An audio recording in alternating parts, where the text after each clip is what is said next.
Hey, what's going on? I'm Taylor. This is Good Ass Conversations. Today is the 1st of July, and I'm with Bret today. What's up, Bret? What's up? How you doing, man? Great. Cool. How you doing? I'm doing pretty good, man. Feeling this beer. Yeah. Thanks for coming on the show, dude. Of course. Happy to be here. Appreciate it. And I know you as a sign painter, but how would you describe all the things that you get into? To me, sign painter, pinstriper is the best way to describe it. Okay, cool. I think a lot of people go, "Oh, you paint? Yeah. Oh, you're an artist." Yeah. To me, I'm a tradesman. Tradesman? There's artistic elements in some of the signs, but to me, it's more of a trade. There's a scientific way you do things. Yeah. A little more math to it than some other stuff, yeah. So are you really good with type and math? I would say I'm a little bit more linear thinker. Okay. Yeah, Not so outside the box, especially since I've been hanging out with more artists since I got into this. The way some people's brains think is just oh, dude, I would never in a million years get to that point. I just don't think like that. That's why I think it's so cool, because it's being around people who think differently. It's there's so many different ways to approach stuff. Absolutely. Yeah. And we were talking before about Mike, working with him and the way he approaches things, the way his brain works is a whole different thing, which is good. Helps out a lot sometimes. That's cool. So Mike is your partner when it comes to sign painting? Yeah, we do most of our bigger wall jobs together. And bounce ideas, bounce pricing, stuff like that is always nice. And then it's, if the customer wants murals and stuff like that, that's obviously more up his alley. Cool. But yeah. Do y'all talk money with the customer? Is it more so one of y'all handles pricing than the other? It kind of depends. Usually, we talk it over and, say this is kind of what I'm thinking, this is what I'm thinking, and kind of find a happy medium, whatever we're both comfortable with. Okay. Then kind of go from there. Yeah. And then also based on, I'm always talking to other sign painters about pricing and stuff like that. So trying to see what other people are charging, kind of what vinyl and all, other kind of signs are going for. Yeah. And trying to figure out, what's the best price, what does the craft justice, and what we feel good about, got to pay the rent. Yeah, for sure. Do you feel like you have good pricing, or it's it's been an experience of learning how to charge enough? It really depends. Sometimes I think I'm good about it, and sometimes it's I cut that person too good a deal. Yeah. But it all depends on how bad I want a job, if it's going to be fun, or if it's just something that's this is just going to pay the bills. Yeah. Somebody kind of comes with logo already designed, and I just have to paint it. Yeah. Well, yeah, you're just going to have to pay whatever. Mm-hmm. But it's always a struggle trying to figure out pricing, because people a lot of times don't have a concept of what getting a hand painted sign is going to cost. So there's not a lot of us out there, so it's not a lot of reference. Because there's a limited amount of craftsmen or tradesmen that can do the job, do you feel you can sort of charge a premium? Should be able to charge a premium. Yeah. But again, it's one of those things where it's you're kind of competing with either artists who don't necessarily know what a sign should cost, or they're just kind of dipping their toe into it. So because I look back at my first couple jobs I did, and it's dude, I was a couple grand. I charged a couple $100, and it was that should have been a few grand. So it's you're just competing with so many different people, and a lot of times you throw out a number and somebody's oh, I have an artist friend who can do it. And it's sometimes they nail it, and sometimes it looks like you gave an artist friend a couple $100 to do your sign. Yeah. So it's kind of all over the map.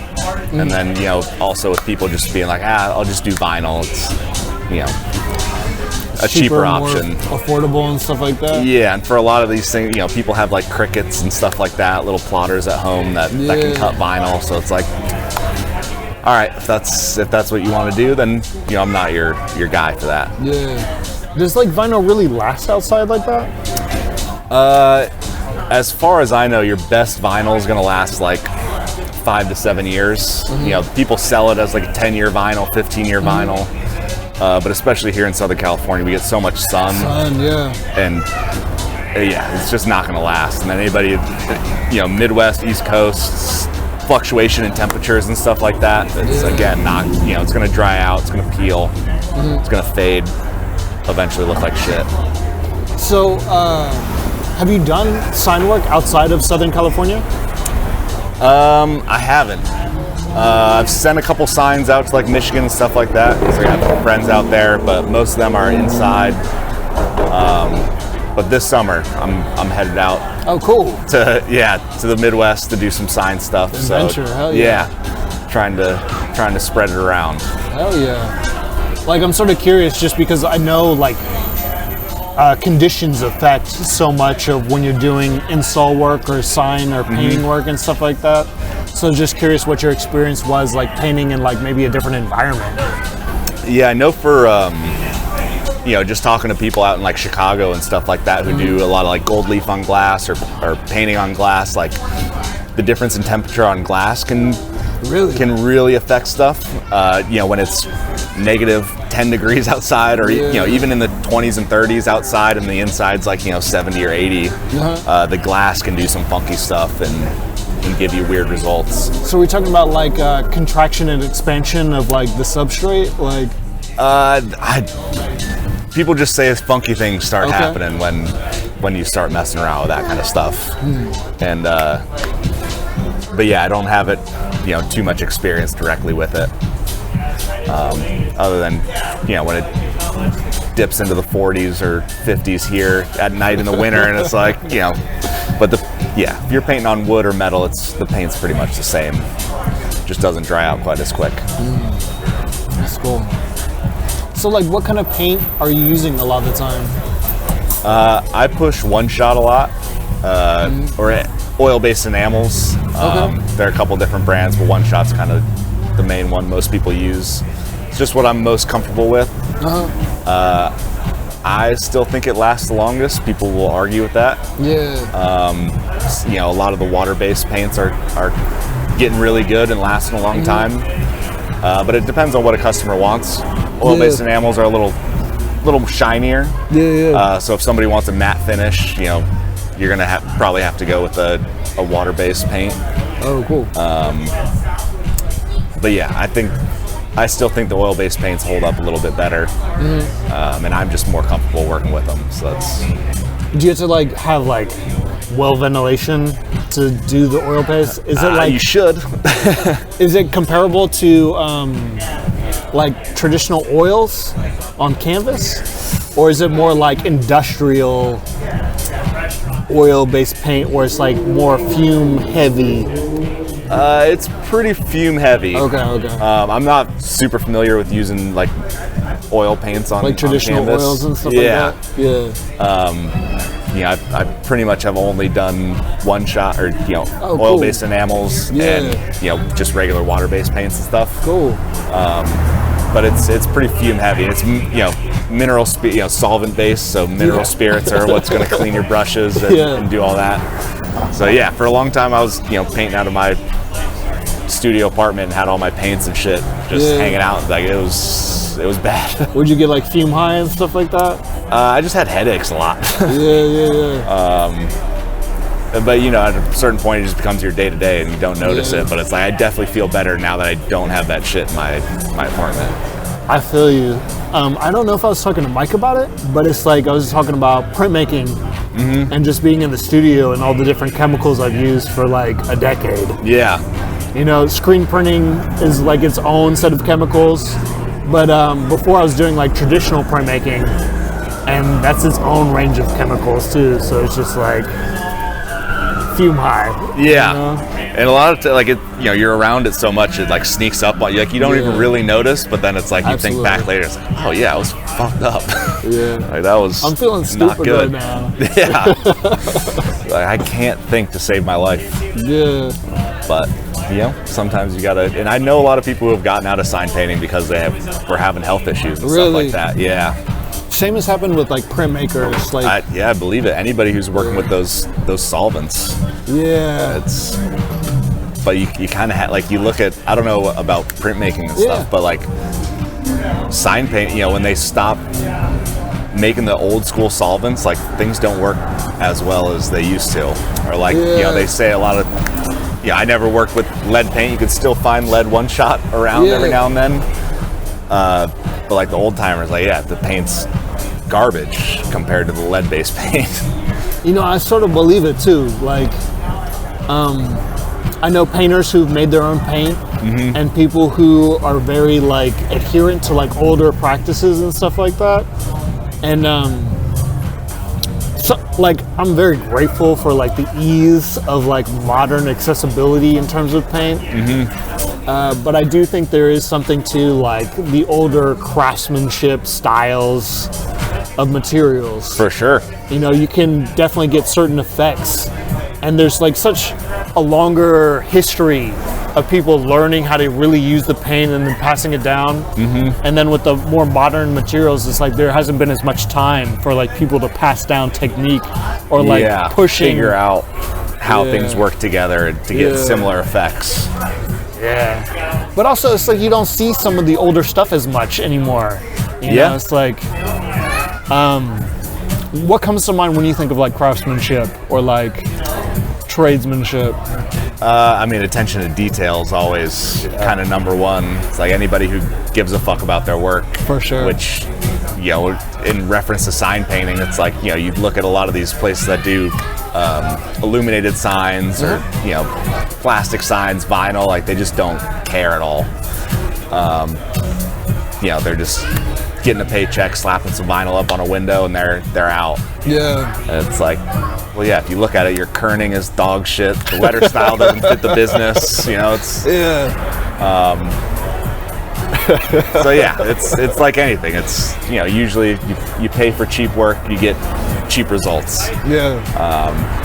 Not always, but most of the time that's kind of the deal.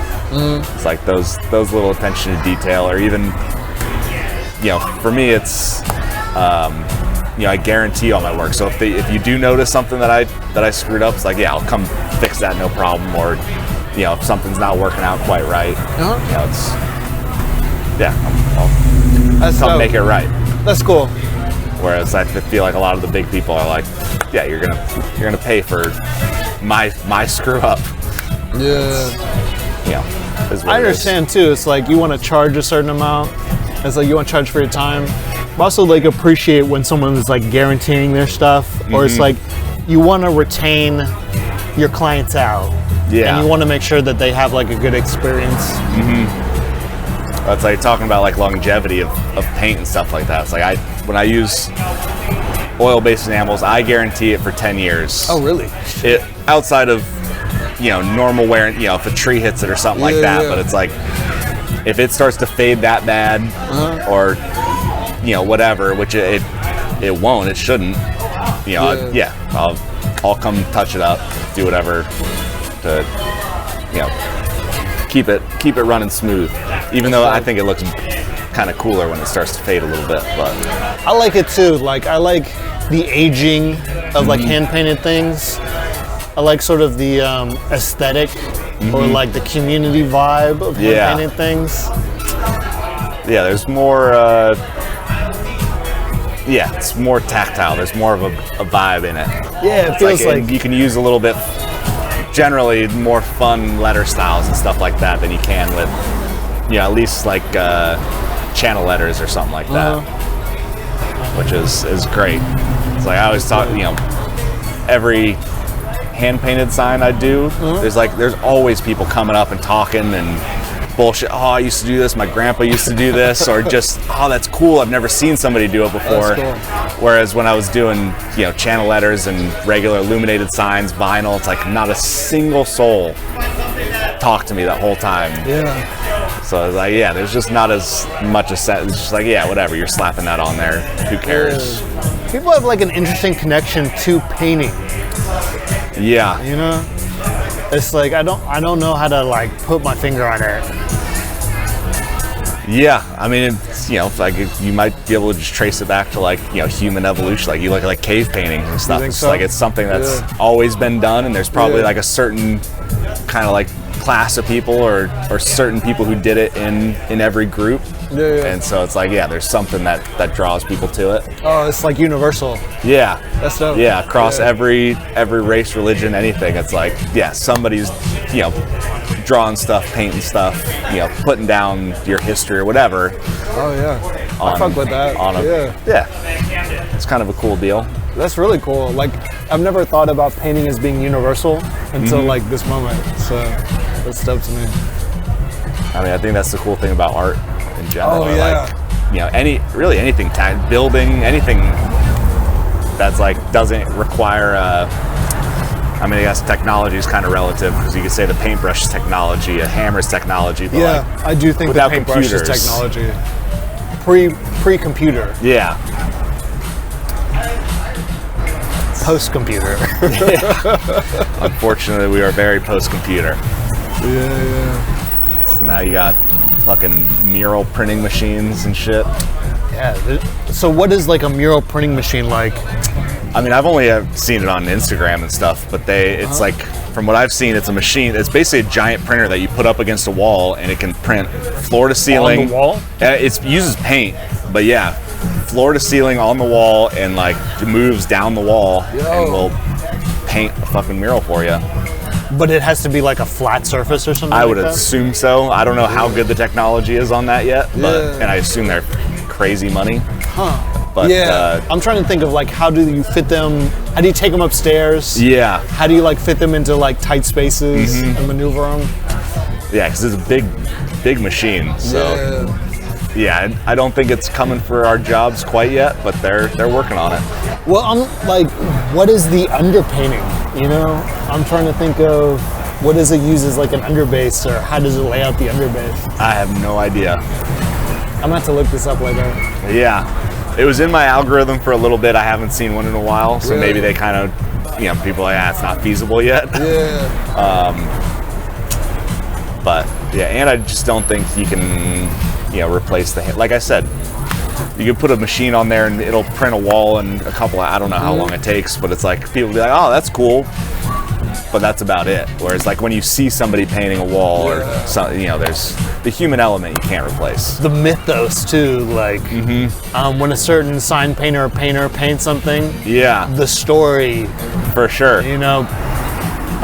People fuck with the story. Yeah.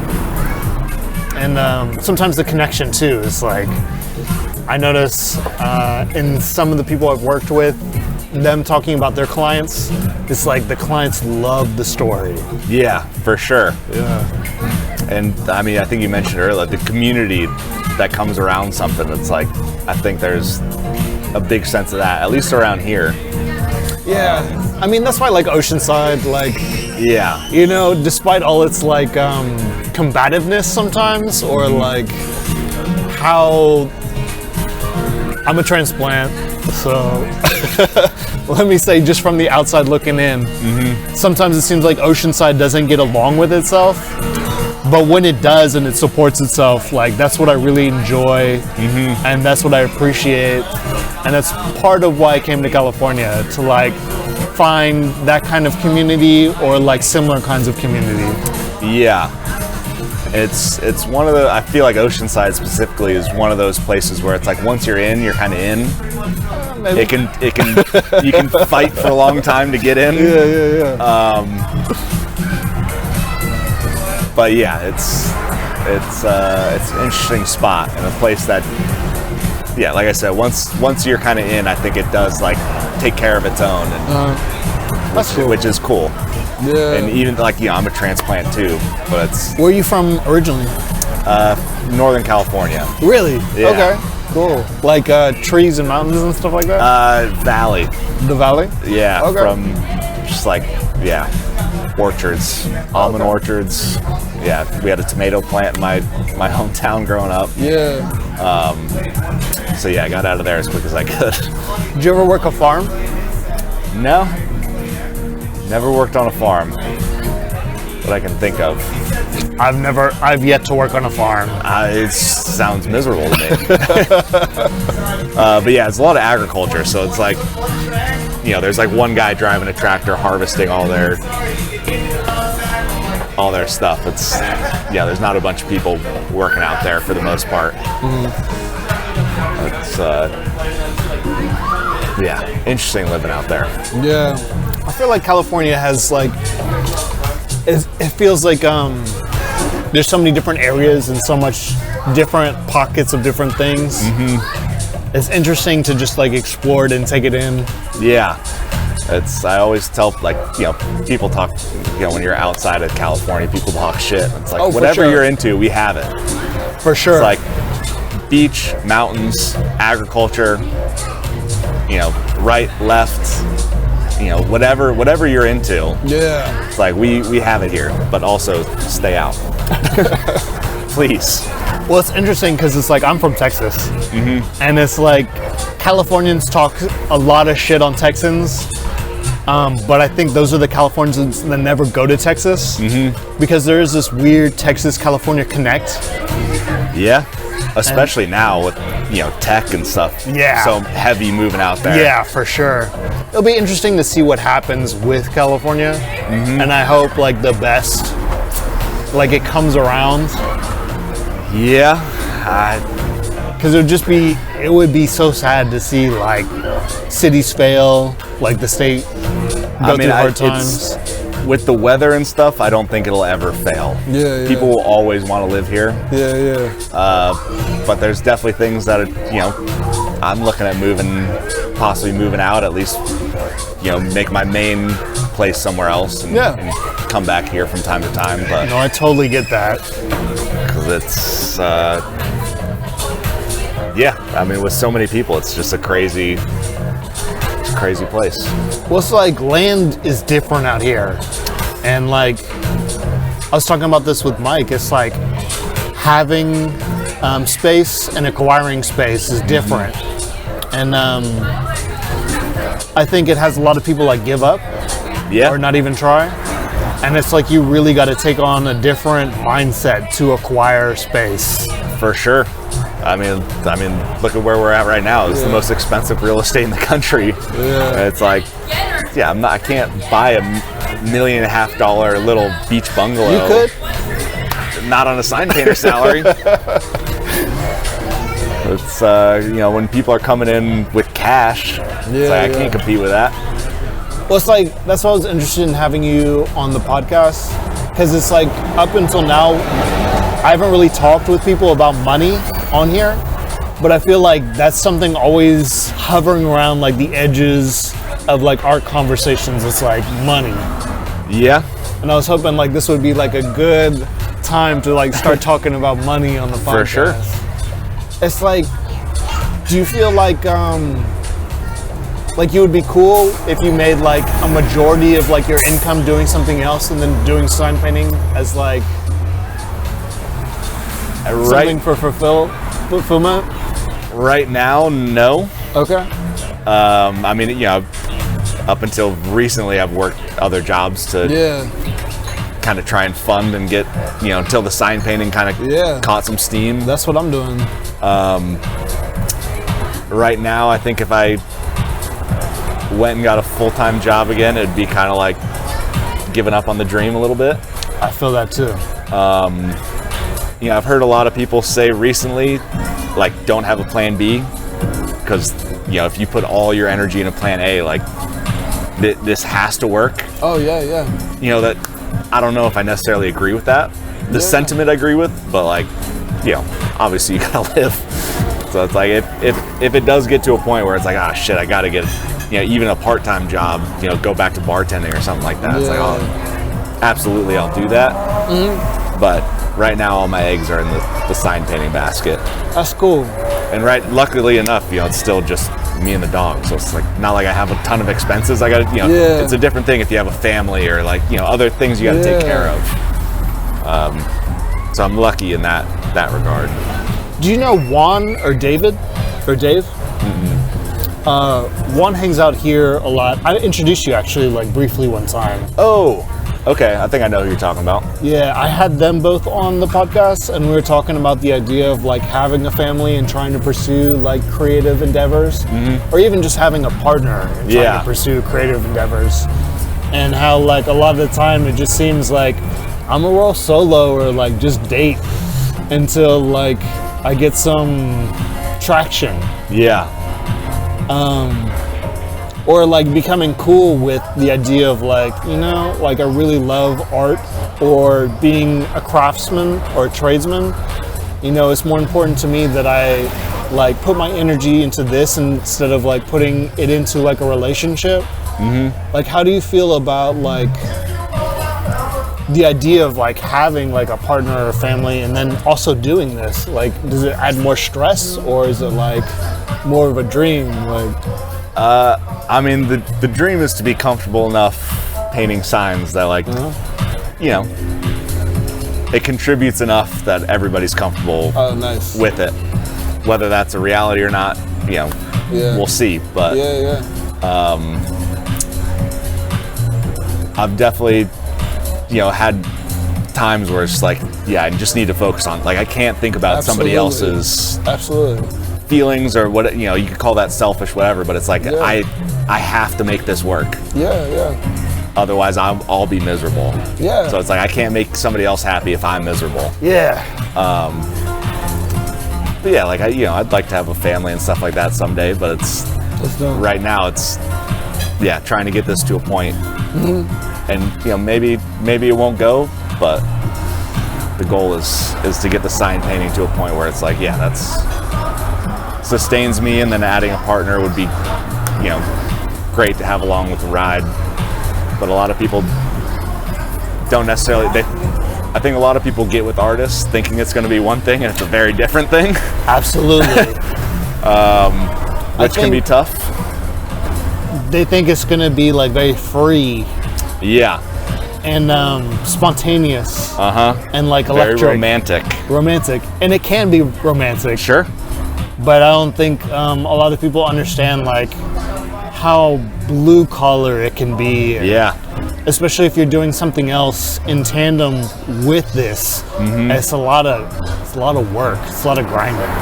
Or even if it is your main gig, but you're grinding to try and make it, turn it into something. Like if you're not necessarily so established, it's like, it's going to be late nights, working weekends. It's going to be like, it takes a lot of work to also run your own business and be the only one who works for the business, or even if you have a helper or whatever. It's like it's a lot more than just like going throwing some paint around and doing whatever, finding inspiration. And you've like something that I can talk to you about that I may not be able to talk to other creatives I know is like running certain kinds of jobs, because it's like in my family my mom is an artist and so is my stepfather. And when I went to go back to live with them after I dropped out of college the first time, I started doing jobs with them, and that's sort of what got me into working for art studios. And it takes a certain kind of person to run jobs. Are they like muralists? What kind of jobs are they running? So my mom is a mosaic artist. Okay. And we would do commissions for clients and sometimes for institutions. So like we would do wine cellars, we would do logos for schools, we would do stuff for people's gardens and stuff like that. And there would be deadlines. And like really understanding like the different stages of like execution. There's like generating the idea, there's pitching the client, there's getting the initial funding, there's doing general work, then there's like crunch time, then there's installation. I feel like with y'all, there's like generating ideas and then execution. Like you're not doing like a lot of prep to do on-site execution unless it's like vinyl or something like that, maybe. So there's more than a lot of people think. Let me know. But I would say less than doing mosaic or something like that. Yeah. You're still doing mock-ups. You're still doing have to plot out patterns and stuff like that. Like a lot of people think you just show up and start painting or project and just like trace it and start painting. Yeah. It's like, I mean, even if you do project, it's a lot of hours tracing stuff, depending on how big the thing is. I try not to project. For lettering, it can, if you don't set it up quite right, it can distort things or whatever. But yeah, depending on the size of a sign, it's probably like a handful of hours, half a day at least, like prepping patterns and stuff like that before we show up on site, so that you can just kind of put the pattern up. And even a lot of times when we get on site with a pattern and put it up there, it's like it takes a minute to kind of figure out the best placement or whatever to execute properly. But yeah, I was just talking to a client the other day where it's we were talking about doing some gold leaf on a mirror and stuff like that, and I quoted him a price, and it was, I think, a pretty fair price, but it's a lot for what he was trying to do. And then he started looking into it. He's like, oh man, it's like a whole process doing gold leaf. It's like, there's you don't just show up and start slapping gold leaf on there. It's like, and then real gold leaf isn't cheap, so and it's becoming like more scarce in a way, right? Like there's not as many people producing like quality gold leaf anymore? Yeah, for sure. There's only one in the US that makes gold leaf. The other good ones are Italy and Germany make good gold leaf, and a lot of it's just like Chinese, terrible, super thin. Yeah, and it's almost the same price as the good stuff. So it's like, I try to use the American gold leaf as much as possible, but sometimes you can only get your hands on the Italian or German. Have you ever been over to Italy or Germany? Been to Germany. What was that like? It was interesting. I was 16, but my brother's buddy met up with us that he played college lacrosse with. Okay. And he grew up in Switzerland, so he spoke German. Okay. So it was like the first couple days. So we're back. I don't know where it cut off, but I know we're talking about Red Bull. And we're talking about just sort of like getting your name out there, and we're talking about graphic design and things like that. Yeah, I think the only place I was going with that is everybody kind of wants to be that name in their industry. The Band-Aid, any of those ones where it's like you say a brand name, it's like what product they're talking about. And it's like the reality is, most businesses aren't going to last that long, or they don't, they're not going to expand that wide. It's like if you're a local mom and pop shop, people when they drive past you, your sign needs to scream what you do there. I think in today's age, people don't necessarily think like that. But I think that's where traditional sign painting is really helpful.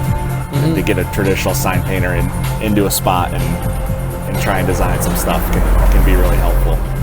Like working for businesses, do you feel like you've learned more about business? I wish. Learned how to try to be cheap. Yeah, I feel you.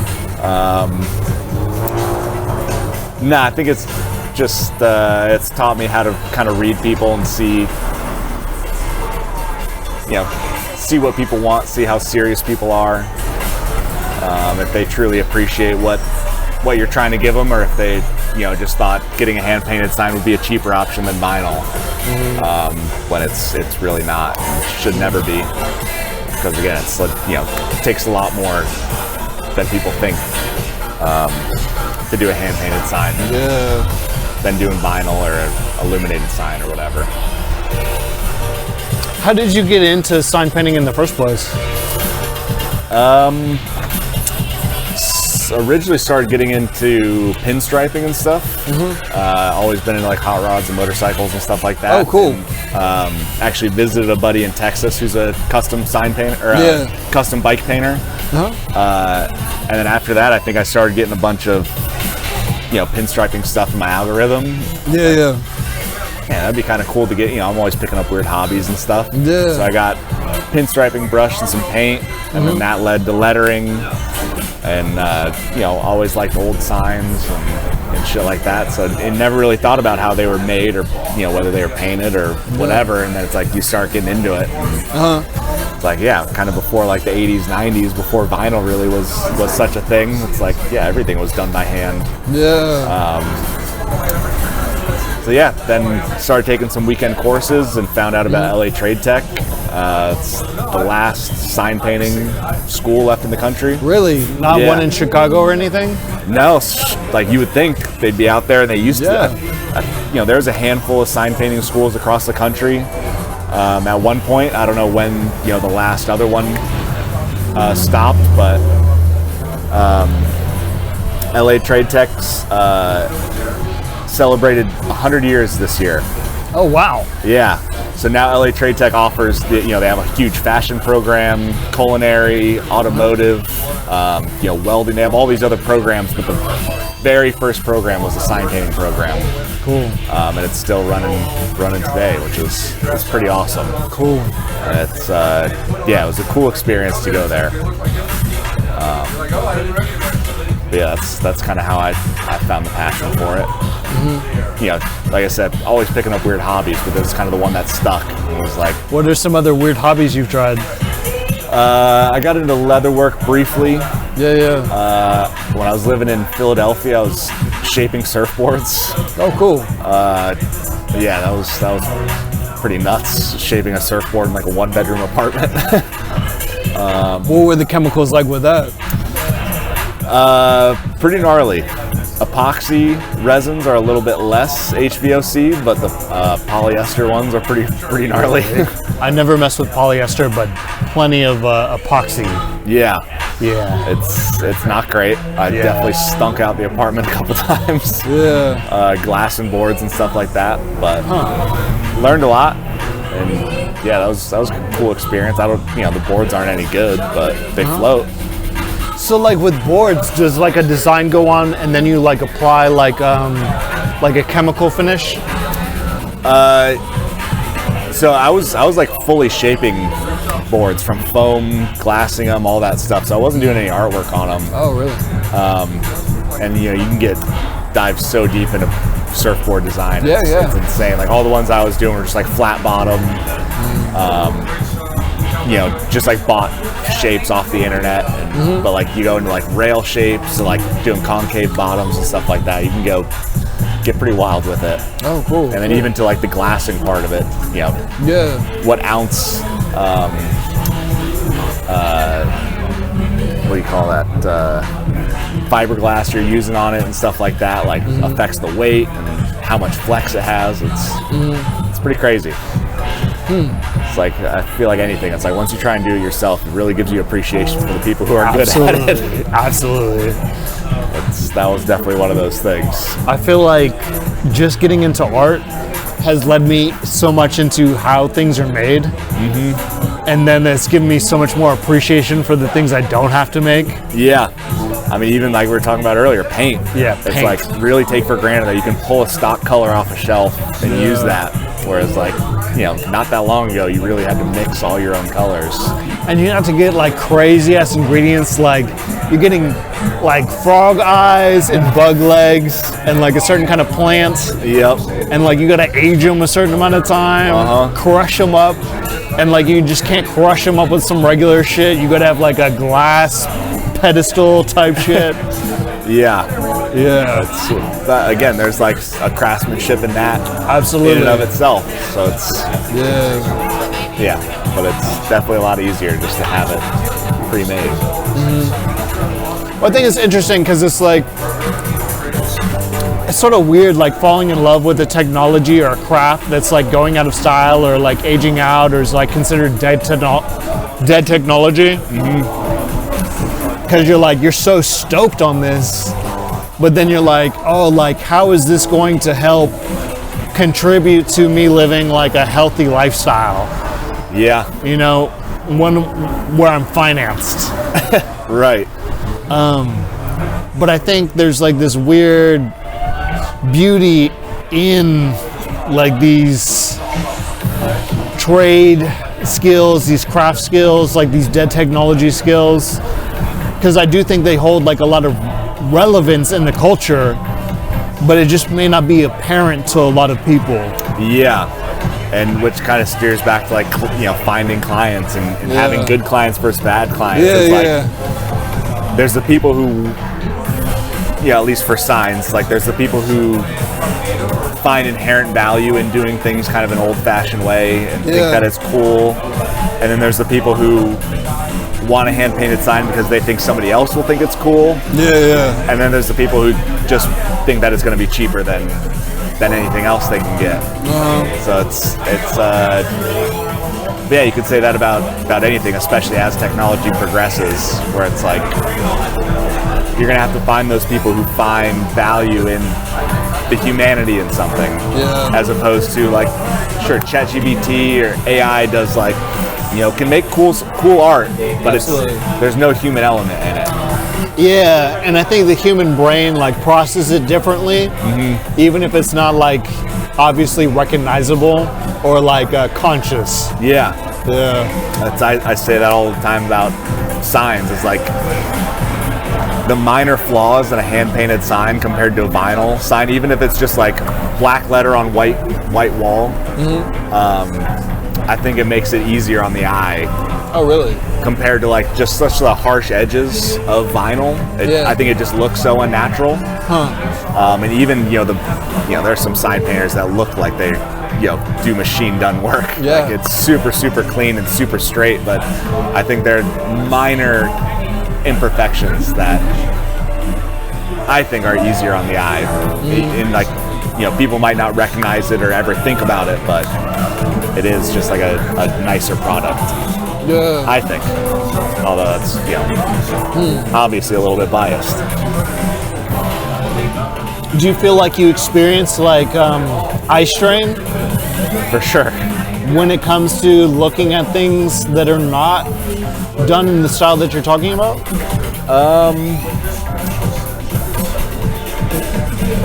It kind of depends. I think a lot of that depends on like colors people use, letter styles people use, stuff like that. But I think sign painters in general take a little bit more time with the colors they use and the letter styles they use, so that it's not overwhelming, so that it stands out and comes across, but it's not. It's not going to like fatigue you looking at it.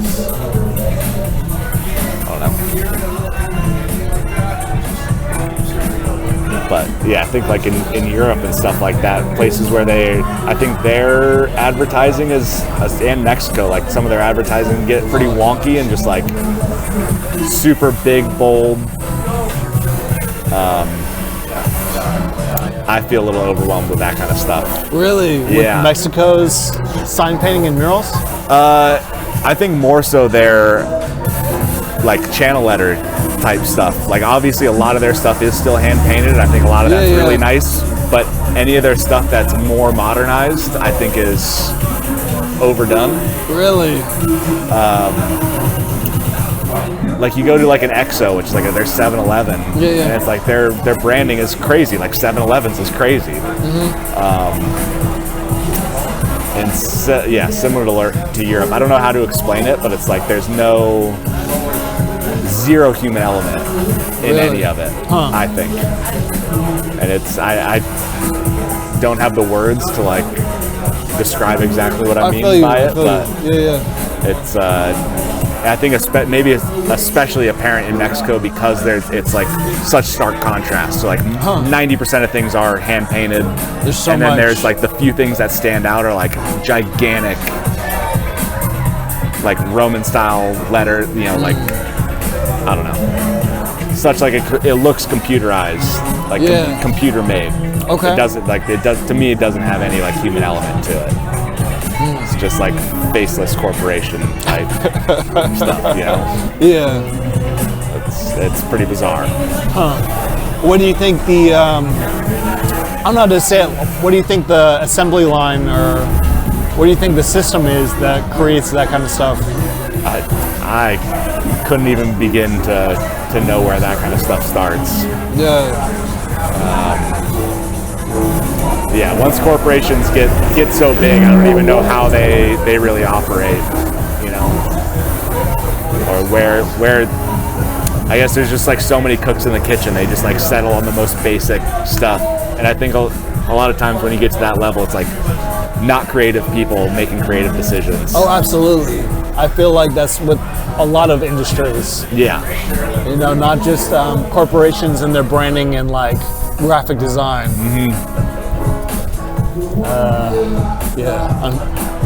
It is what it is. Yeah. With AI, it's only getting worse because now it's... Well, who knows what's going to happen? You know, it's like I fluctuate back and forth between like there's going to be no jobs to there's going to be an episode where people realize that the AI can't do everything that they want it to, so that they need to call back seasoned professionals. Yeah. And I really think the second part is going to happen more so now. But at the same time, it's like, I think it's sort of similar, like, you know, you may not understand how all of your tools work, but you have a relationship with your tools. With AI, a lot of people I don't think understand how it works. Sure. And it's really training on what people are doing, you know, so it's like, while you think you're a client, you're really the data set that it's training on. So it's like you may not have the relationship that you think you have with AI. Right. So when you want it to go in a certain direction past like a certain limitation, which continuously gets pushed back with years and evolving technology, I think people are going to come up against their own inability to describe what they want. Sure. And understand how to generate something that's beyond what they're able to articulate. Yeah. Yeah, I think and I don't know how fair. long that window is going to be, but I could see that happening like in the timeline. I don't know what it's like for you, but sometimes in working with clients for me, it's been like they have zero language to describe what they want. And it's almost like you have to be a mind reader. Yeah. To be able to not only articulate, but to create mock-ups and put stuff in front of them. And I've had to let go of a little bit of like being scared of throwing the mock-ups in front of them. Because I'm like, yo, it's like, you couldn't even tell me in words. But, and I had to do, I should just be getting paid just to reach and like pull the idea out of your mind. Yeah, absolutely. And I don't want you to judge me on this first mock-up. But you gave me nothing. Yeah. So. I don't know if that's been a similar experience for you at all.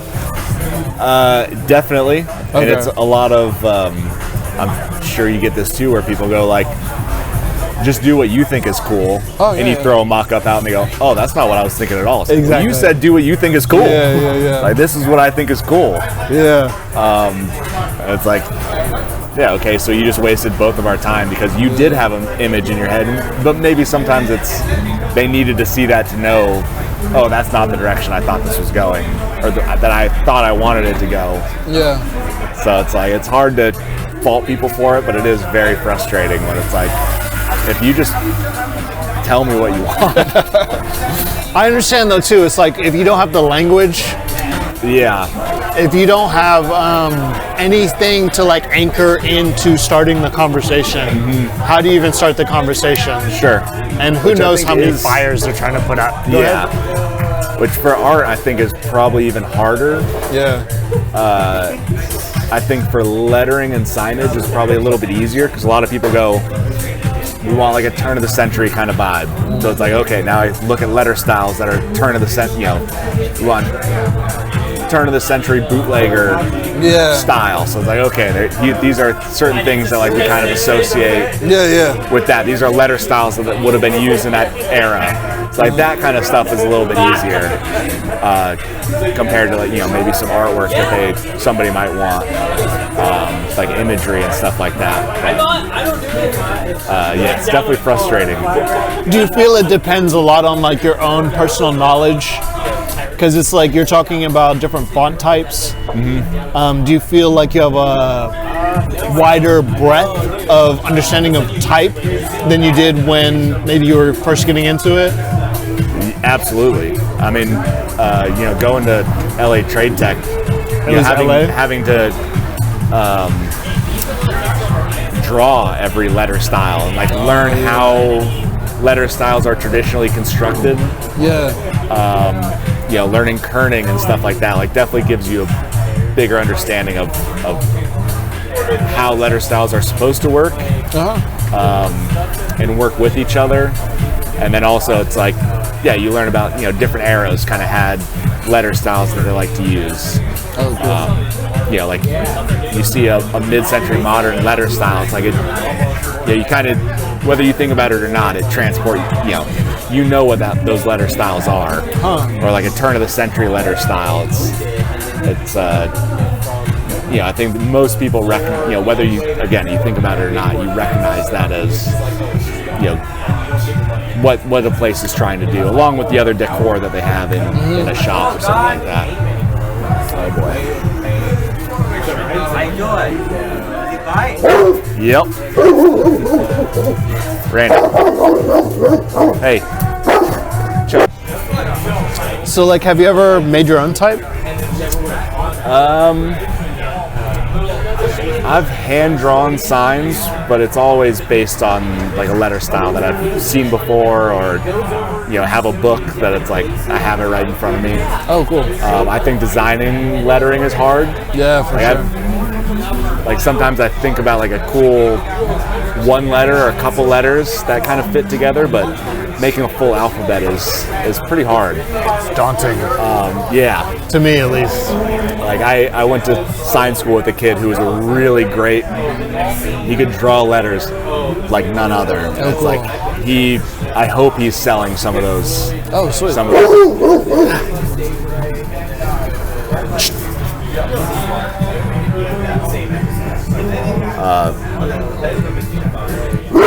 Randy, chill. Yeah, so like making your own type and stuff like that. Yeah. You have a homie, or you knew somebody in trade school? Yeah, at LA Trade Tech who could draw signs like crazy. So I think that was the most interesting thing about going there, is like seeing people's different skill sets. Yeah. It's like he could draw out signs and draw different letter styles, and they were incredible. In the first 3 semesters, his brush skills were not good. Oh, really? Yeah, it just didn't translate, and I couldn't figure out if it was. A lot of times he'd be like, we'd get a project, we'd have to design something and paint it, and he'd be like the first one done painting. It's like, you'd look at it and be like, you don't want to go back and touch some things up or clean that up a little bit, because like the drawing you made of it is great. Spot on. And finally, by the 4th semester, he really figured out the painting part. So I don't know if he was just like, didn't care as much when it came to the brushwork, or what the disconnect was. But he finally figured out. It's like, we're all in big trouble once he figures out his brush skills. Because somebody who can draw like that and paint is like, that's pretty incredible. Oh, cool. And had the design elements and everything. But yeah, just seeing people's different skill sets. Like, there's like a science to designing a effective sign. So some people are like great at design, could design an incredible sign, but like couldn't quite execute it in real life. And then other people had great brush skills and just couldn't design a good sign.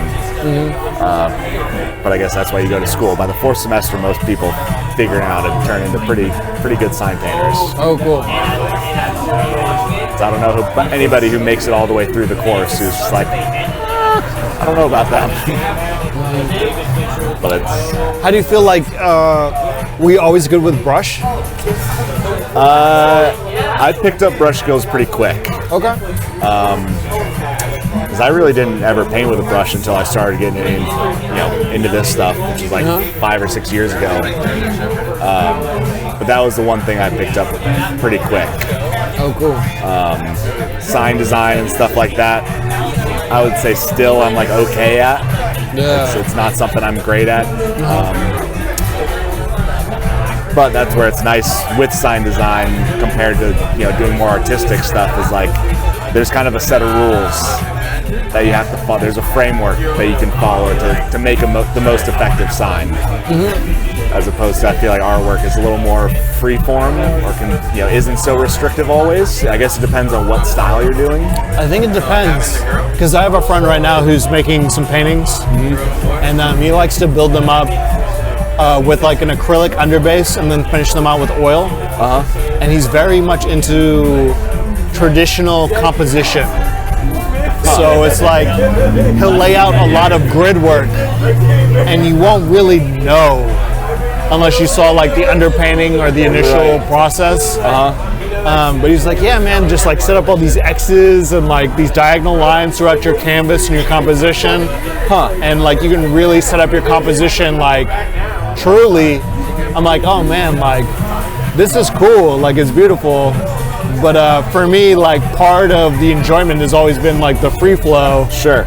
And this seems like it's so tight.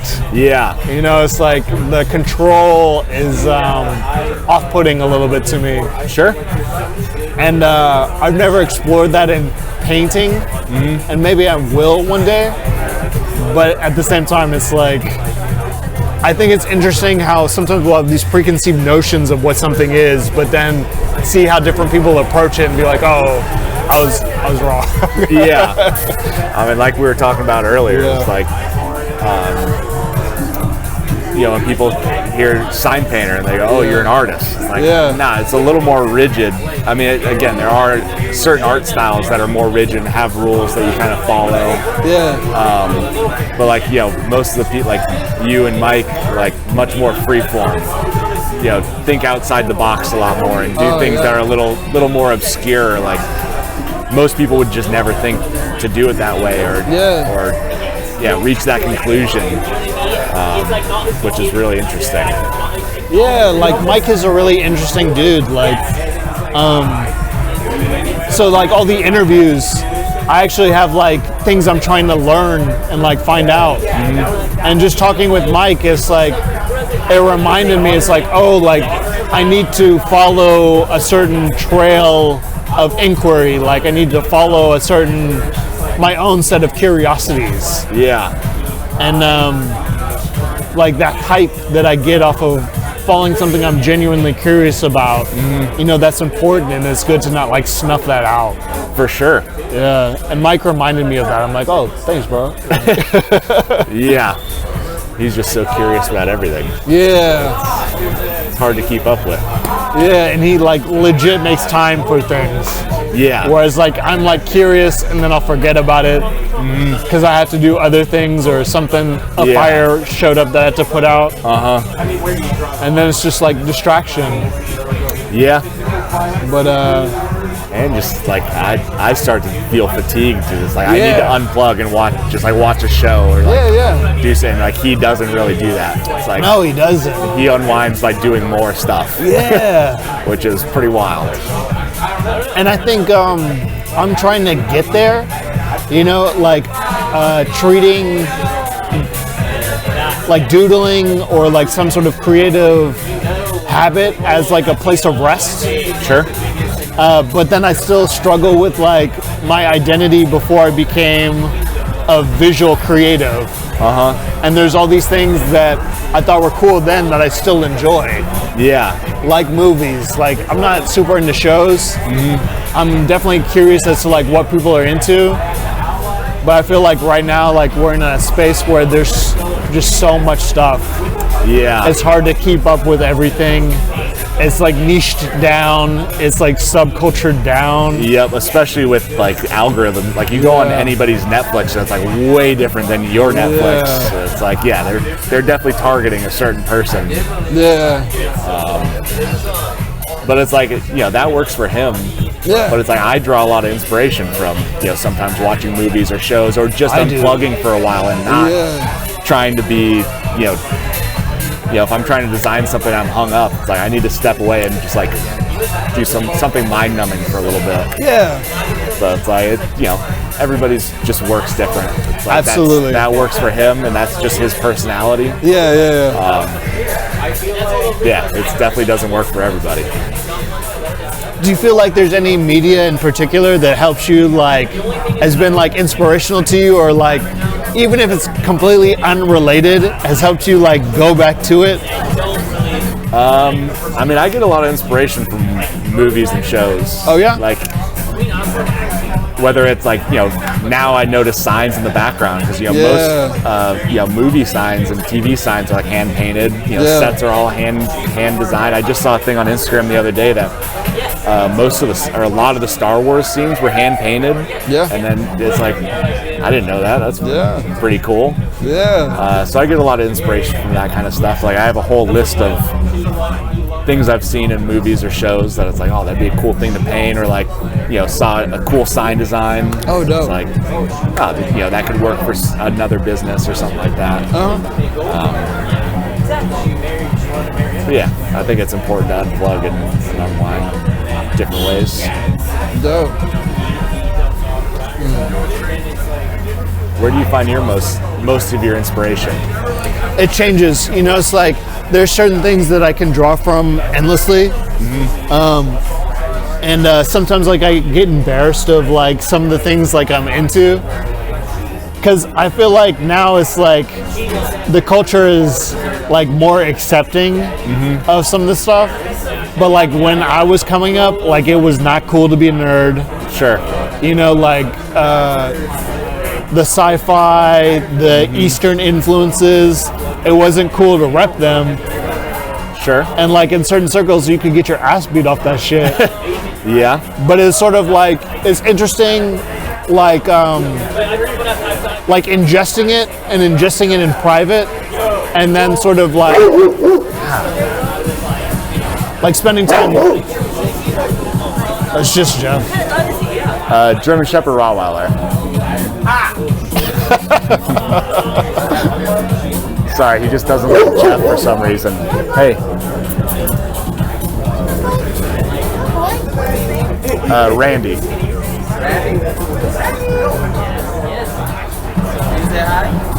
Yeah, sorry, he's just locked in on homeboy over there. Say hi. Go say hi. Go say hi. Yeah, he's over there. He's like, nah, I'm locked in over there.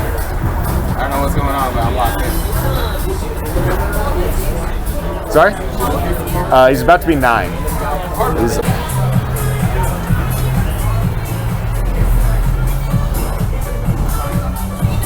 So do you feel like there's like a golden age of like sign and painting?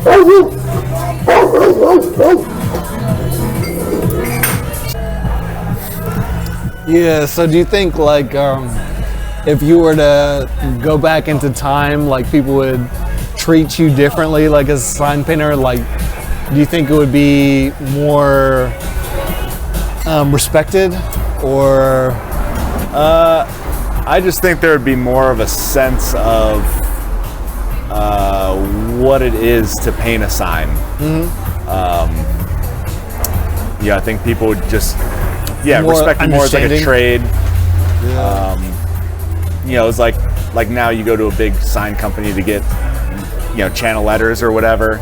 You know, it'd be the same kind of deal back then. Whereas, you know, maybe not as many like individual sign painters like there are now. It's like you go to a company and you're going to get a hand painted sign because that's really all there was, other than, like, or screen printed.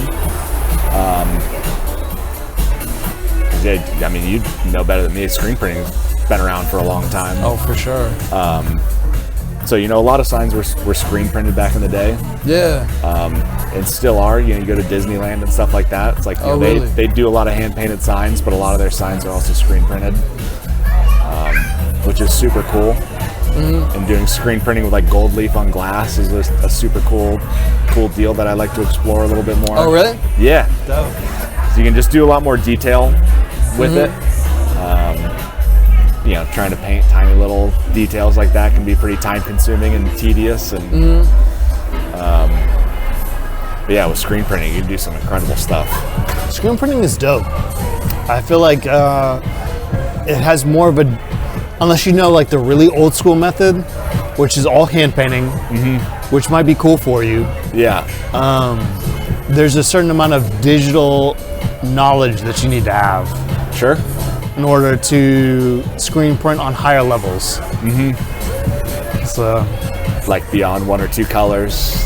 Well, it's like there's a lot you can accomplish with one color, but then learning how to maximize halftones or line weight, which is dependent upon your program, and then just like your basic knowledge of one of those two areas, like halftones. You could spend like 6 months just exploring halftones. Yeah. If you're grinding every day. It's really cool. I think I used to think there was like a cap to screen printing, but then I realized it could just go on as long as you wanted to. Sure.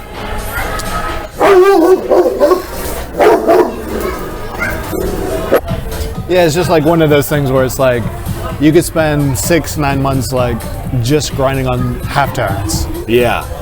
And like now one of my goals is to start generating graphics where it's like you're really maximizing more subtle techniques that you may not have understood before, like halftones. Sure. Yeah. I guess that's kind of like, they say in culinary school you do like a whole year of just cooking eggs. Oh, really? Different styles. Yeah. So it's like, seems like such a simple thing, but it's like, to really master it, that's, cool deal. I can't remember who showed me the other day, somebody had one, like plastic cutout thing and put it on an electrical box and just sprayed it, and with all the halftones and stuff made like a really cool image with so much depth and stuff like that. It's like, I wouldn't even know where to begin with something like that. It's like, I don't know if you're doing like studies into light. When it comes to like type and text, like do you do like adjacent like learning, so like you understand how to manipulate the text to different degrees? Yeah, so like if you're doing like shadows and stuff like that, like you always have to be cognizant of where your light source is. Yeah. And with paints you can put a lot of dimension in letters, which is really cool, which I think is I just had a conversation with a buddy of mine that I went to sign school with who started as a graphic designer, and I was like having a little frustration with minimalism in graphic design and stuff like that, because we do a lot of black letters on white background, white letters on a black background, no shadows, no shade, nothing kind of fun. And that's where I think sign painting can do a lot more than, obviously printed vinyl can do a lot, but sign painting can really, you can really put a lot of dimension in it. Sorry. So with sign painting, similar to like halftones and stuff like that, like there's like not a lot of limits to what you can do with it. Like as far as giving letters dimension and doing stuff like that, which is really, really cool and fun to experiment with, and something that I think businesses can use to stand out more, because so many people have gone to like more of a minimalist approach to things, which I understand. It's like, you want a nice clean looking graphic or letter style or whatever, but it's like, I think so many people have gone that way that now you can really make your business pop by doing something hand painted and with a little bit more flair to it. Well, I think that goes into like conversations about business. It's like, I understand too, like I don't necessarily do this with my art, but I was listening to something the other day where someone was talking about like play versus performance and practice. like practice is like the studying, play is just like the pure enjoyment, and like performance is the pure business, like Sure. execution. Yeah. And when it comes to business, it's like what I hear is efficiency versus innovation. And it's like you're a lot of the time just trying to keep the ship sailing Right. versus improving the ship. Or, you know, like improving the sails could totally change things. Yeah.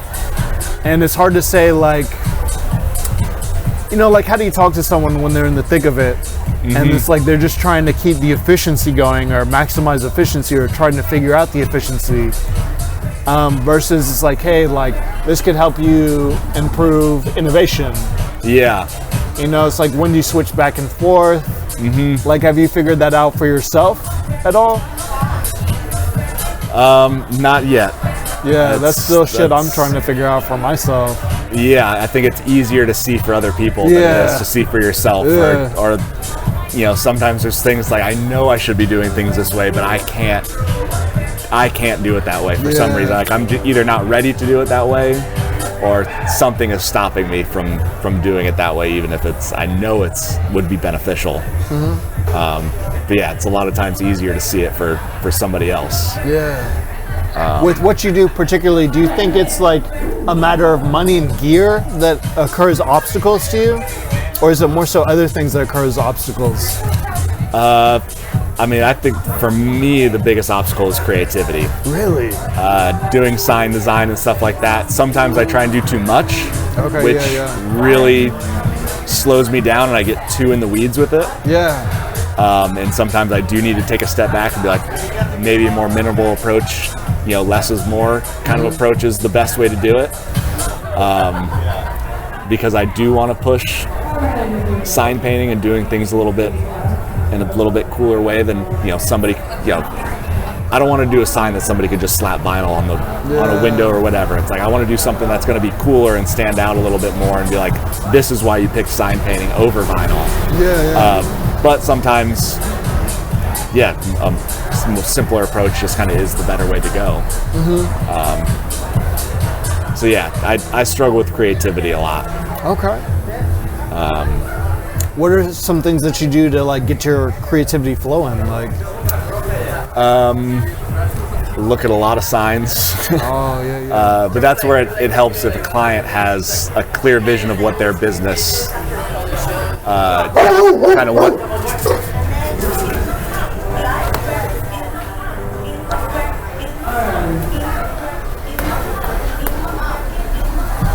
Ready to keep it going? Yo. Tail is deadly.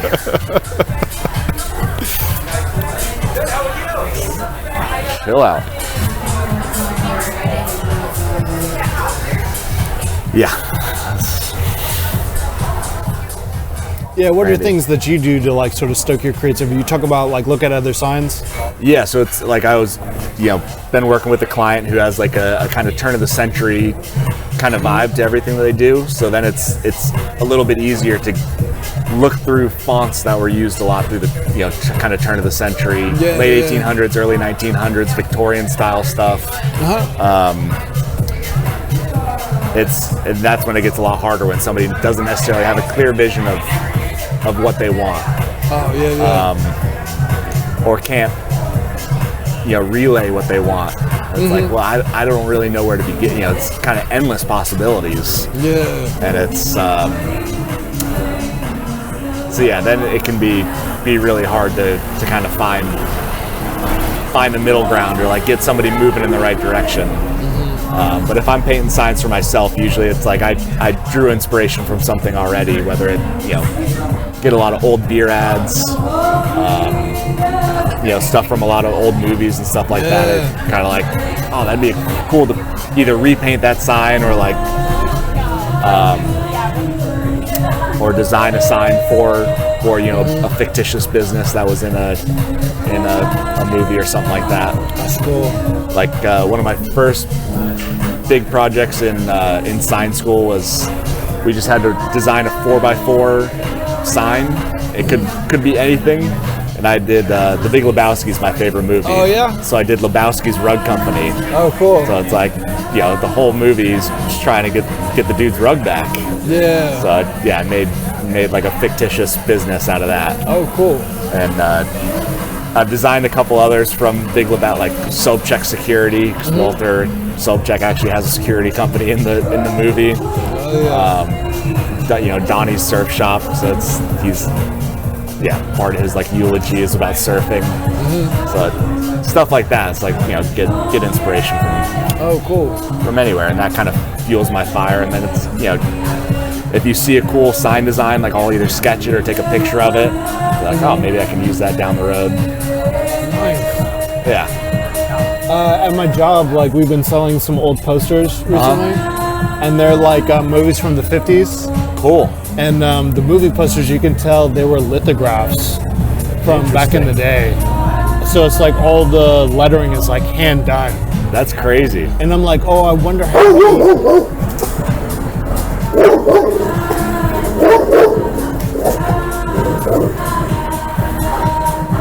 I wonder like how many of these like movie posters had like hand done lettering.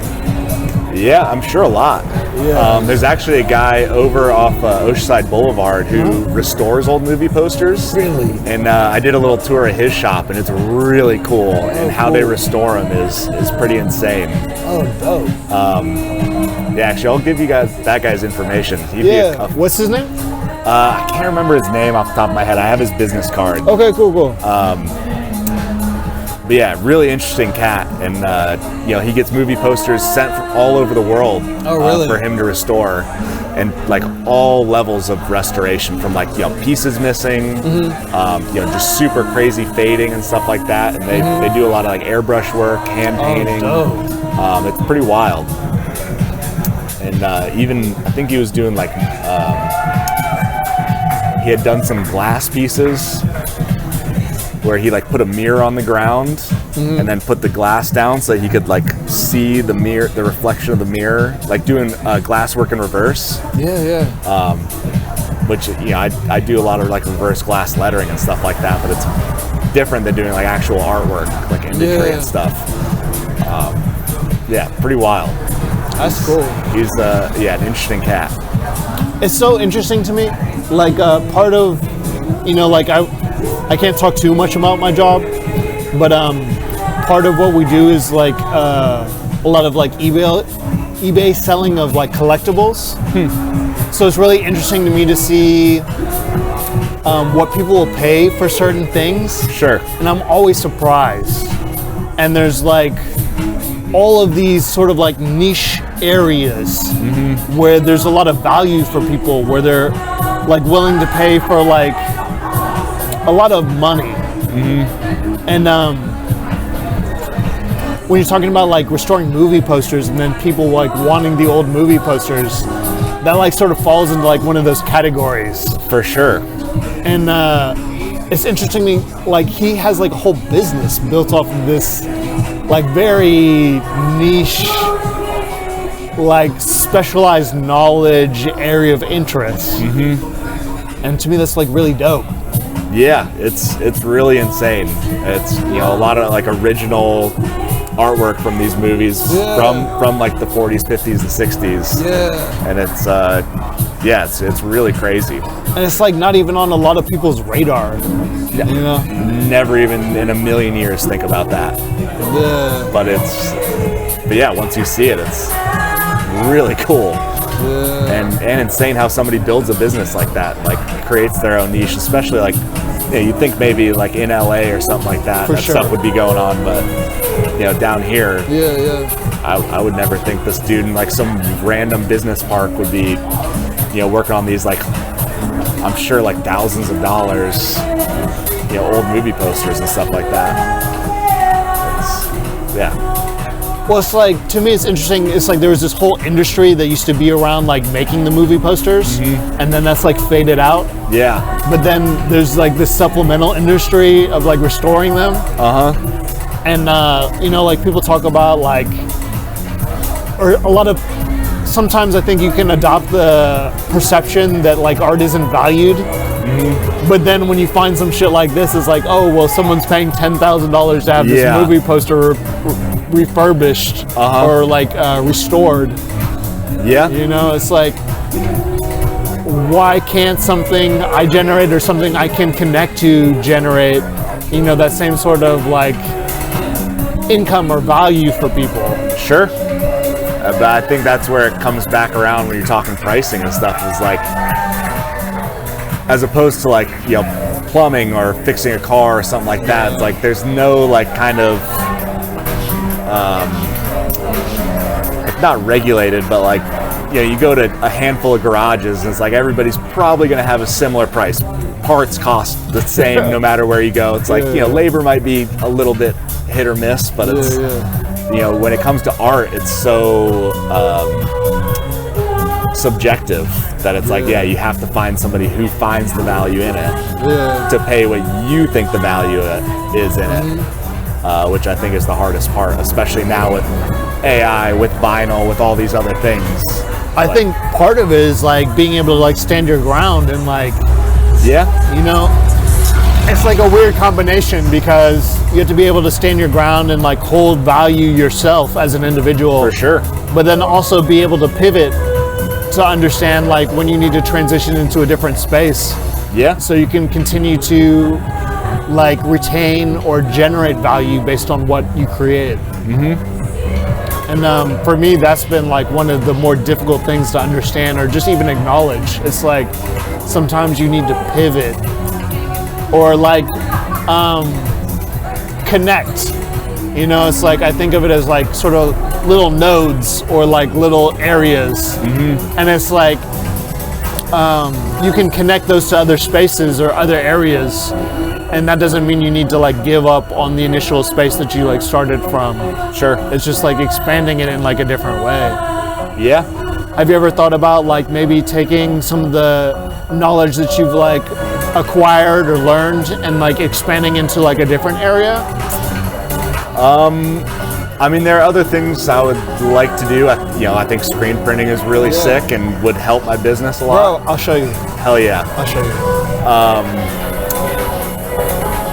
But yeah, there are a lot of things I would, like to get into. I think glass work is super cool. Okay. But I think I would really like to get better at doing custom bar mirrors and glass signs, gold leaf on glass, that kind of stuff. Cool. That's something where it's like, there's a lot of value in it. Yeah. Again, if you find the right people who find the value in it. For sure. But also, working with gold is like, there's also, like, gold is valuable. Yeah. And then when you turn that into artwork, it kind of turns into another thing. But that kind of stuff is really, really cool. And some of the, I apprenticed for one of the, regarded as one of the best in the world, down in Lucadia. Oh yeah, go for it. Randy. Are you just a man, honey? Are you Victor? So yeah, I apprenticed for Rod Treese, who's a really, really good gold on glass. He's second generation sign painter. Oh, dope. His dad was a head sign painter at Knott's Berry Farm for like 25 or 30 years. Whoa. But yeah, he focused mostly like gold on glass, doing glass signs, which is really incredible.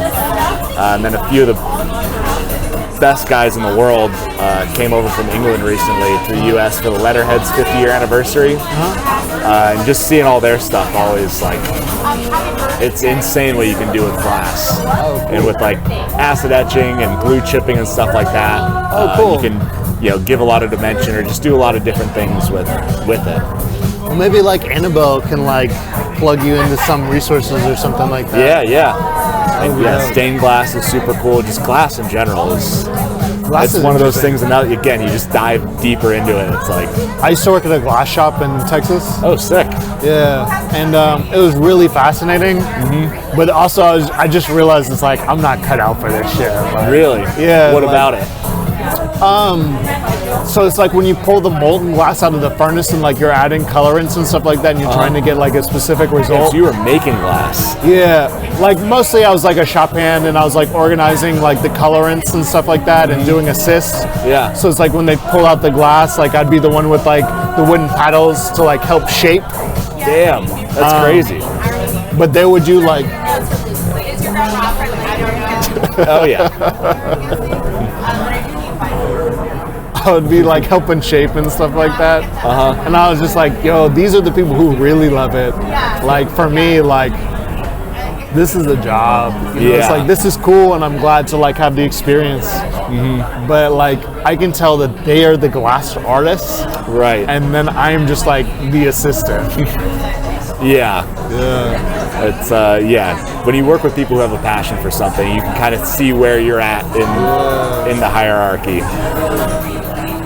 So I got like 2 more questions for you. For sure. So like you said you had a mentor. Like what was your experience and just having mentorship, and like was that something that you were seeking out previously, or is it just something that sort of like fell into right time, right place? A little bit of both. Okay. Before I went to LA Trade Tech, I had reached out to another local sign painter with not a lot of response to it, which I was no problem. I was kind of bummed about that. And then when I went to LA Trade Tech, actually, my teacher over there plugged me in with Rod, which is really cool. And so I reached out to him, and he was super responsive to it, which is great, because he's basically retired now, and he was kind of 1 foot out the door at the time. So we didn't get to work on as many projects as I would have liked. But he's still been an unbelievable resource for me, and we got to do some really cool stuff. And he can be really encouraging and really critical, which I think is important in a mentor. So there are a lot of things that even when I don't necessarily ask him for his opinion, I kind of know what he would say when I do certain things. So it's like, all right, I need to redo that, or I need to rethink how I'm going to do this, because I know what he's going to say. But then he's also been really encouraging in other ways, and really helped me out and put me on the right path as far as sign painting and business and stuff like that, which the business side of it is something I really struggle with also. I think a lot of artists do, and it's like all you want to do is create, and it's like I didn't get into this to run a business, even though that's what it is. That's So sort of we're- like the dream too, to like have someone that you really trust run the business while you can focus on creating. Right. But then just from the nature of it, you have to adopt all the roles. But he's been a great resource for that kind of stuff as well, because he's definitely more business minded, and that's where finding multiple resources for stuff is nice. Because I talk to him, and he's always like, say the highest price you want, because you can always come down. Oh, nice. And then I go talk to other sign painters, and they're like, I used to do jobs basically for free, because then somebody else might see that and go, oh, somebody paid for that. They don't know that you did it for free. So they just go, oh, somebody else saw value in that, so now I'll pay whatever the higher price is. So I feel like that's dope. But like in my experience, I feel like that's like a more old school way. Like now it's like people talk. And it's like it's only a matter of time before they get around to finding out like a rough estimate of like how much someone paid for said job, unless they just assume. But it's like, could be also like portfolio pieces. Like, I just did a bunch of gold leaf on glass, basically trade work for work, tattoos for gold leaf on glass, because I don't have a lot of that in my portfolio, and it's expensive. So it's like, if you're willing to pay for the gold, and I'll do the rest of the work, for trade, it's like, to me that's worth it. So that now somebody can see that and go, oh, that's fucking sick, I want gold leaf on my windows. And then it's like, all right, well, now it's like, you see how cool it is, so now you're going to pay the premium for it. So, finding value in it for yourself as well as, trying not to undervalue the craft or your artwork and still finding some value in it or getting something out of it eventually. Yeah. Like I did a job, up in Orange County, probably like a year ago, and this dude had no budget for it. It was like, it was not worth it for me at the time. But I wanted to expand where I was, painting signs, so I did that. And a year later, I got a job that was 6 times as big as that one was, just because he passed my name around after that. Oh, sweet. So it's like, sometimes those things are worth it. You just have to find where it's worth it to you. Yeah. Find where the value is. It worked out. Yeah. Yeah, like a thing I've been saying recently for certain things I've been working on, it's like, oh, I'm going to get 10x out of what I put into this. Because it's just sort of like, I feel like if you set the stage for defeat, it's likely like you'll get what you assume might happen.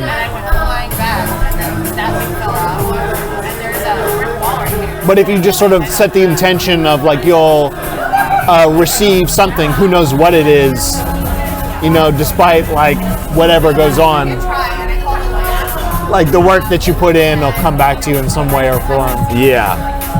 And I think it's also if you just kind of like, whatever, as corny as it is, like stay true to yourself and do stuff you believe in. Absolutely. People will recognize that if it's, if it's good. Yeah. Obviously you can do something you believe in and it's just not great. He's 9. 9? He's an old man. Like it. He seems like a baby boy. Yeah, till he gets up and his hips hurt and all his joints are broken. What is he? German Shepherd Rottweiler. But yeah, if you're doing stuff you believe in, I think other people recognize that, and that's where a lot of value comes from also. Well, it's like, also understand too, like how you can develop like a defeatist sort of like mindset or attitude. Because if you're working on stuff and it's just like not working out, or like I've gotten a lot of like blowback from people, and like then it can be easy to absorb their opinions just on them sort of, and it's not even sometimes like when they're talking shit on you, it's really not even about you, it's about them and their personal story going on. But it can be easy to absorb that and then like incorporate those sort of thought loops into your practice. For sure. And then it takes work and time to get out of those sort of thinkings. Yeah. But yeah, like but I kind of thrive on that. Oh, you like, do? That's great. I don't like, I shouldn't say I don't like it. Positive encouragement and reassurance is great. Oh, yeah. But for me, thinking of the negative, thinking about like what other sign painters are going to think of something that I'm painting. Or the design or the letter styles I chose, the colors I chose, any of that kind of stuff is really what pushes me to do a better product. I rock with that. I'm thinking more about the people who don't even understand the medium or the area who are talking about, like how to do it or what you're doing wrong or how this is trash. Yeah. I sort of thrive on that a little bit too. It's like, well, you're giving me energy regardless. I must be doing something right. Right. But I do like the idea of like keeping the internal monologue about a conversation about other people who will understand what you're doing. Yeah. I think that can be healthy too. For sure. So I rock with what you're saying too. It kind of keeps you on the straight and narrow. Puts a little chip on your shoulder, which I think is good. Yeah.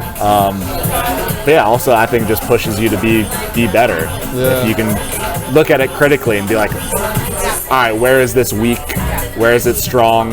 What can I do better? Yeah.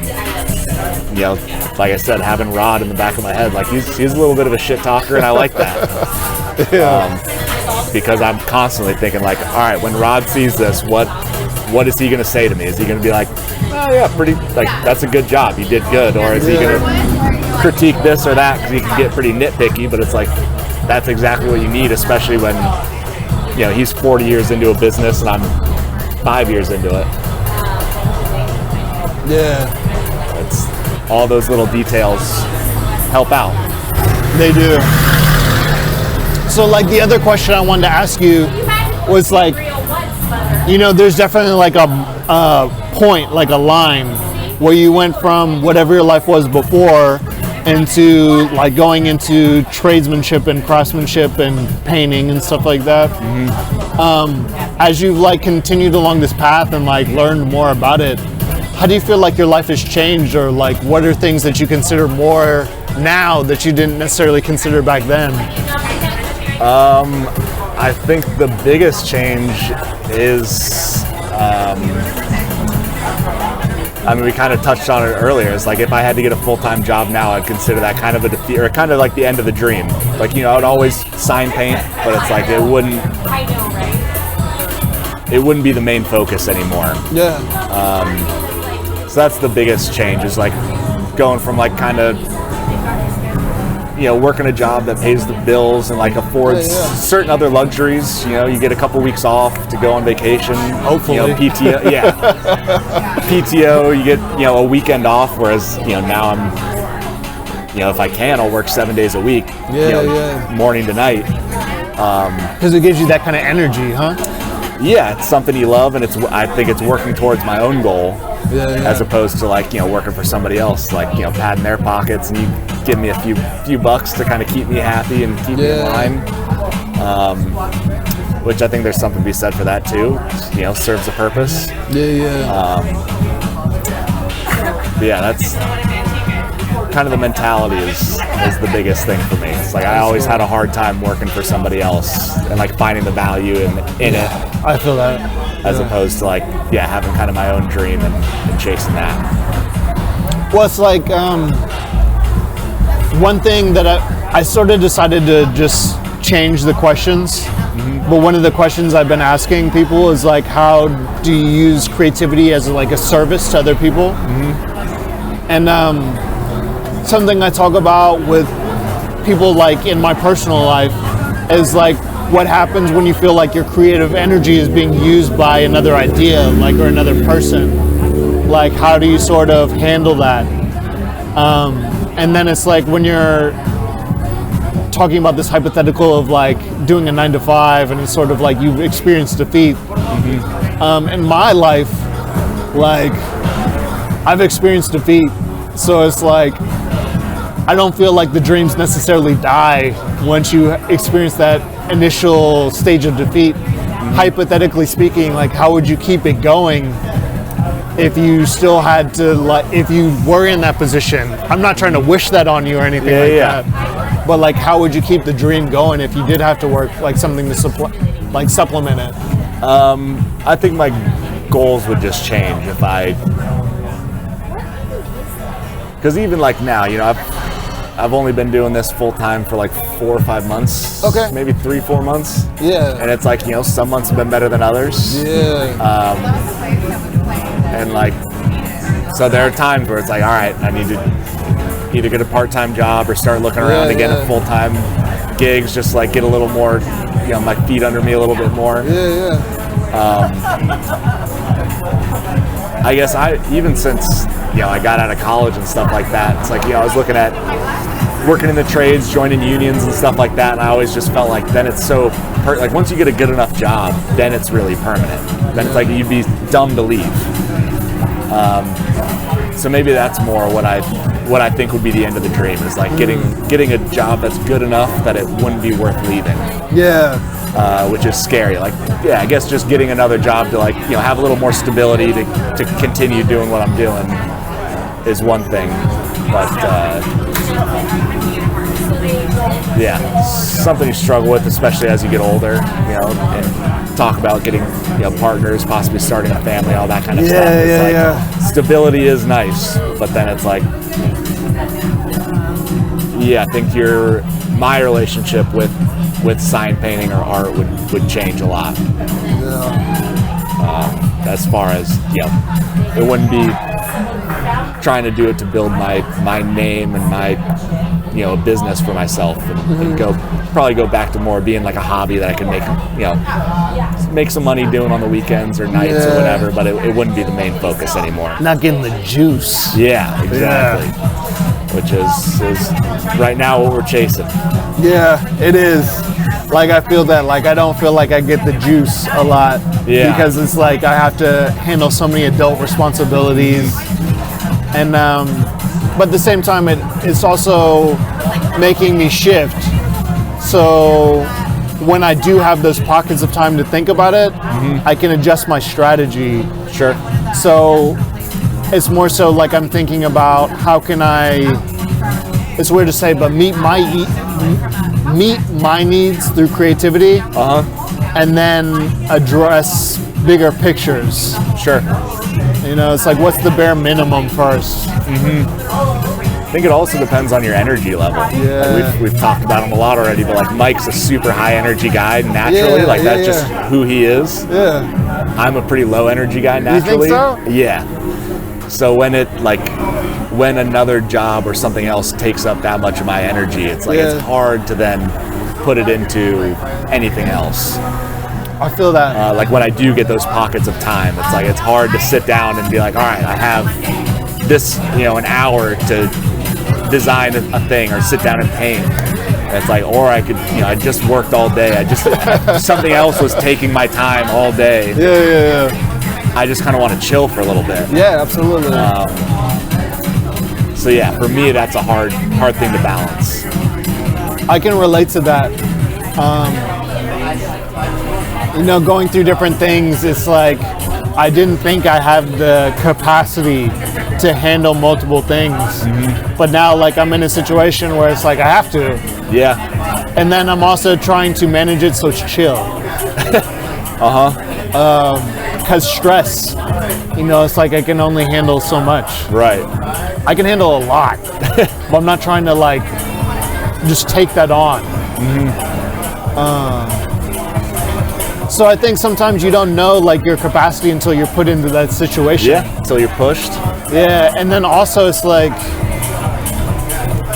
sometimes like you think like you would just conform to like a new way of being or a new environment, but then you realize it's like, like there's still that essence and core of me, like I have to honor that. Yeah. If I just like commit to this whole other way, like I'm not going to be maximizing my energy or my enjoyment of life. Right. It's like part of like why I do what I do is to enjoy life. So if I'm like cutting myself off too much from life, it's not worth it. Right. I think it's the same with like getting a quote unquote good job. Yeah. Stability is great. But like what's the use of stability if you don't feel alive? Yeah. And I think, to go back to it, it's like if I'm painting signs, I can work 7 days a week, morning and night, and I'll get exhausted and kind of burn myself out, but that also kind of fuels me. As opposed to working like a 9 to 5, I feel like drains me so much more than working a 12, painting for 12 hours, or something like that. So it's just a little more soul sucking, trying to find those things that fuel you, keep you going instead of just like emotionally, mentally, physically draining you. Which, for me is working for somebody else, unfortunately. I feel you. And like, how I handle it is like, how can I provide the best service without like shortchanging myself? Yeah. And if I'm shortchanging myself, what kind of moves can I make to get myself into a better position? Yeah. But also just like, sometimes I think changing like identity helps a lot. Like I used to think of myself as like lower energy and like only a certain amount of capacity, but then I realized I was like high energy, but then I'm just like, I just come across as a certain way to other people, so it's like they don't see a lot of the other stuff that I'm doing. And then it's just like, finding things that sort of like charge you back up so you can just like, or understanding who you are and how to like handle it Yeah. so you can keep it balanced and keep yourself going. Yeah. Which can be tough. Yeah. 'Cause again, sometimes you know what you need and it's hard to actually do it. As opposed, it's easy. Sometimes just to, you don't to do know what you nothing. need. Yeah. That's when mushrooms come in. They'll tell you everything you need. Yeah. I've done that. So, yeah. Do a little soul searching. For sure. Oh yeah. Well, cool, man. Where can people find you online? You can find me at Quinlan Sign Co. on Instagram. Say it one more time. Quinlan Sign Co. That's QUINLAN Sign Co. Working on a website. Cool. That's another one I give up on pretty quick. Yeah. Work on it for a little bit and it gets frustrating and I move feel on you. to something else. But yeah, appreciate you having me on. Dude, thank you so much for coming on. If you'd like to come on in the future, you're welcome to. Hell yeah. And thank you. Yeah, thank you. Hopefully right. this has been good. This is good for me, Randy dude. freaking out on Jeff every 5 minutes. It's part of the process. So it's yeah, get some inspiration from that. Cool. Get a beware of dog sign or something. Yeah. Beware of Jeff. All right, so that's it. We're gonna cut it. Thank you, dude. Thank you.